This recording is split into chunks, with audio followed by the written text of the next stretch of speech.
ভারতের ত্রিপুরার ডুম্বুর বাঁধের দরজা খুলে দেওয়ার কারণে স্মরণকালের ভয়াবহ বিপর্যয়ের মুখোমুখি হয়েছে বাংলাদেশ।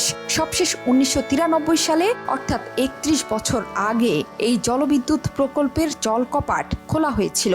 স্থানীয় কর্তৃপক্ষের দাবি, বাঁধ ভেঙে গেলে পরিণতি আরো ভয়াবহ হতে পারত। সেই আশঙ্কাতেই স্লুইস গেট আগে ভাগেই খুলে দেওয়া হয়েছে।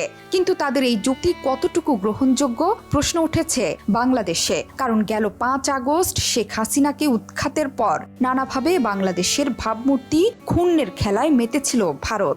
এর মাঝে বৈরী আবহাওয়া এবং অতিবৃষ্টির সুযোগ নিয়ে বাংলাদেশকে ডোবাতে এবার বাঁধের গেট খুলে দিয়েছে দেশটি।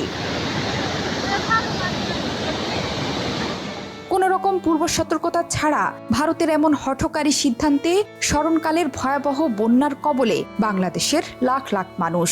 সতর্কতা না থাকায় মানুষের মধ্যে ছিল না কোনো